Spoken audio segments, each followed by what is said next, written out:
ಹೌದೇನ್ರಿ, ಸ್ಕೂಲಿಗೆ ಹೋಗಿದ್ರಾ? ಓಹೋ ಹೋ ಹೋ. ನನ್ನ ಮಕ್ಕಳು ಅಷ್ಟೇ ಅಪ್ಪ, ಫಸ್ಟ್ ನನ್ನ ಮಗಳು ಅಷ್ಟೇ, ನನ್ನ ಮಗನೂ ಅಷ್ಟೇ. ನಾನಂತೂ ತಲೆನೇ ಕೆಡಿಸ್ಕೊಳ್ಳಲ್ಲ ರೀ. ಎಲ್ಲ ಅವರೇ ಮಾಡ್ತಾರೆ. ಬೆಳಿಗ್ಗೆ ಬೇಗ ಎದ್ದೇಳ್ತಾರೆ, ಓದ್ತಾರೆ, ಸ್ಕೂಲಿಗೆ ಅವರೇ ಹೋಗ್ತಾರೆ, ರೆಡಿ ಆಗ್ತಾರೆ. ಸ್ಕೂಲಿಂದ ಬಂದು ಅಷ್ಟೇ ರೀ, ಅವಳು ಪಾಡಿಗೆ ಅವಳು ರೆಡಿ ಆಗ್ತಾಳೆ, ಓದೋಕೆ ಕೂತ್ಕೋತಾಳೆ. ಅವನು ಅಷ್ಟೇ ಟ್ಯೂಷನಿಗೆ ಹೋಗ್ತಾನೆ. ನಂಗೆ ಯೋಚನೆ ಇಲ್ಲಪ್ಪ ನನ್ನ ಮಕ್ಳ ಬಗ್ಗೆ. ದೇವ್ರ ಥರ ಮಕ್ಕಳು ನನ್ನ ಮಕ್ಕಳು. ಹೌದಪ್ಪ ಹೌದು, ಸ್ಪೋರ್ಟ್ಸಲ್ಲೂ ಇದ್ದಾರೆ ರೀ ನನ್ನ ಮಕ್ಕಳು ಇಬ್ರು. ಮೊನ್ನೆ ಒಂದು ಇಂಟರ್ ಕಾಂಪಿಟೇಷನ್ ವಾಲಿಬಾಲಲ್ಲಿ ಫಸ್ಟು. ಓ, ನನ್ನ ಮಗನೇ ಗೆಲ್ಸಿದ್ದು ಸ್ಕೂಲ್ನ.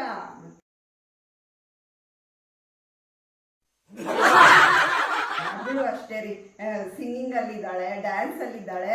ಯಾವ್ದ್ರಲ್ಲಿ ಇಲ್ಲ ಹೇಳಿ, ಎಲ್ಲದರಲ್ಲೂ ನಂಬರ್ 1.